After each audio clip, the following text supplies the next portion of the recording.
Oh, here we go. Yeah, yeah. Oh, Viva. You are my fire, the one desire. Believe when I say I want it that way. But we are two worlds apart. I can't reach to your heart.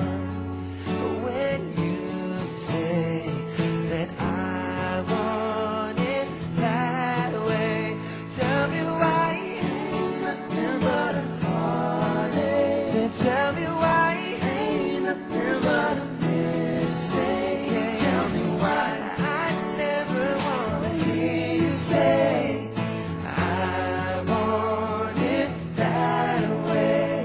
Am I your fire, the one desire? 'Cause I know that's too late, but I want it that way. Tell me why ain't nothing but a heart. Tell me why ain't nothing but a mistake. Tell me why I never wanna hear you say, 'cause I want it that way. Now I can see that we're falling apart from the way that it used to be. Yeah, no matter the distance, I want you to know that deep down inside of me, you are my fire, the one desire. You are. You are.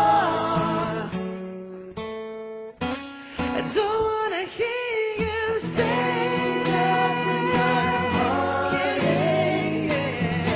Ain't nothing but a mistake. I never wanna hear you say, oh yeah, I want it that way. Tell me why ain't nothing but a heartache. Tell me why ain't nothing but a mistake. Tell me why I never wanna hear you say I want it that way.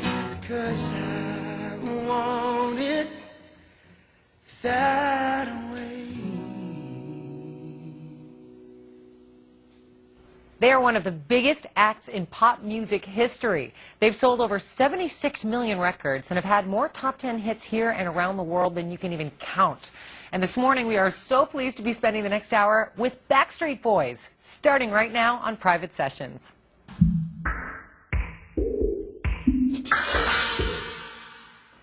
Backstreet Boys' worldwide mega hit, I Want It That Way, like you've never heard it before. I am sitting here with A.J. McLean, Howie Duro, Nick Carter, and Brian Littrell. For 15 years I've been wanting to correct people on the radio and on TV, and it's Littrell. Welcome to the show, you guys. Thank you so much for having us. It's so wonderful to have you here. Great performance.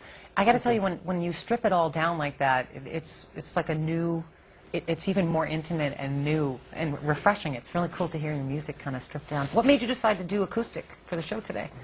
Done it before. Yeah, we've been recently actually on a little semi-tour. We just did a West Coast performance in Napa Valley, and just a couple days ago in New York, we did a little, what we call it's like Backstreet Boys kind of unplugged acoustic set. And we just wanted to do a little something for our fans. It's like a little bit more private, intimate, you know. And it really actually shows the vocal ability that we've been blessed with, you know, and all the harmonies, because a lot of times people say that, you know, with all the music going on, sometimes they really can't hear all the harmonies. And this way, with just an acoustic guitar, they actually really get to see our talent that we have. Yes, we do, and I'm so excited that we're going to hear more acoustic songs from the Backstreet Boys, including a couple of new ones off of their most recent release, This Is Us.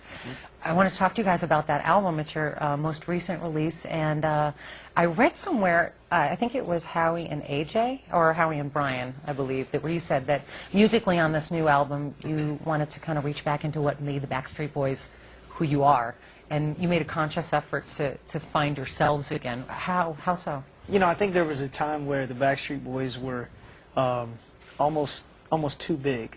In the late 90s, early 2000s, we did the Black and Blue record, then we took a little bit of break from each other and kind of from the business. And then we got back in the studio, we did the Never Gone record, and then now we moved on to Unbreakable, and now This Is Us. And I think those, we call them kind of growing pains to kind of transcend into where the Backstreet Boys are headed. But what you'll find as we've gotten older and spent more time together, you know, we're comfortable being Backstreet Boys. We're comfortable doing music that we do best, and we're not trying to be anything that we're not. So with This Is Us, it's really a testament to kind of who we are, the music that we do, from that dance, pop. It's a Euro dance club mix, mixed with the pop vocals, a little bit of R&B as well. So it's, you know, it's a conglomerate of a lot of things that make the Backstreet Boys and have made the Backstreet Boys successful for many, many years, as well as the fans. So That's right. we're trying to get back to basics.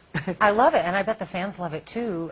Especially now, would you agree that type of Euro dance pop mix is really kind of coming back in again to the forefront? Yeah. We worked with Red One on this record, who did a lot of stuff for Lady Gaga. Yeah.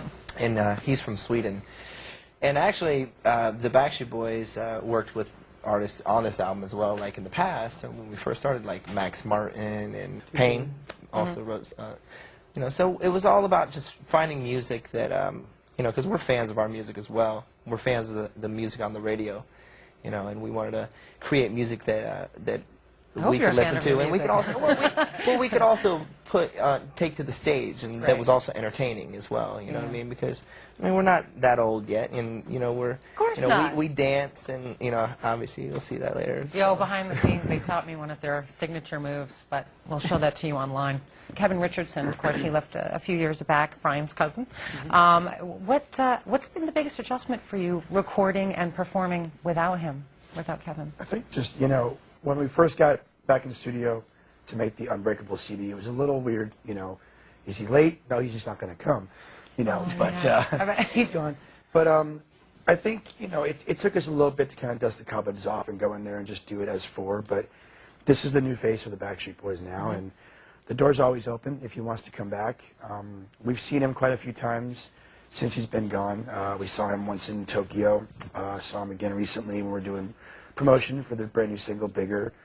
And, I mean, you know, it's live on stage. It's become more sort of like a blocking issue, obviously. I bet. You know, some of the old choreography, you know, was set up for one guy to go sing lead while four guys keep dancing. Now, we all kind of continuously dance while we're singing and just kind of keep it a lot more, you know, unified, so to speak. Right. And a bunch of us, mainly Howie, covers all of his vocal parts now that he used to sing. I got both of the guy to do it. I was going to say, now you're working twice as hard. For the same prey. No, but you guys all seem very supportive of each other, and I'm sure you know, being in the business as long as you have, that's a very rare thing. I think we know each other better today than we ever have in the past. You actually became friends. Our influence is, it's funny, you know, we're groups such as Shy. As a group, we're Shy, Jodeci, groups like Boyz II Men, groups that could actually sing, you know, they actually sang, you know, a cappella. If you listen to Shy's album, you know, one of the songs we always sang was If I Ever Fall in Love. And that would be the song that actually got our record deal for us, you know, because we went into Jive Records, you know, and sang that. And they were like, wow, this isn't just, you know, bands that we've heard in the past or groups that we've heard in the past, you know, and that's why we could sit there and play guitar. And, well, I'm gonna interrupt because we got to take a break, but you just touched on where it all started for you, and we're gonna find all of that out when we come back. We're going to find out how Nick and Howie and Brian and AJ all came together and became the Backstreet Boys.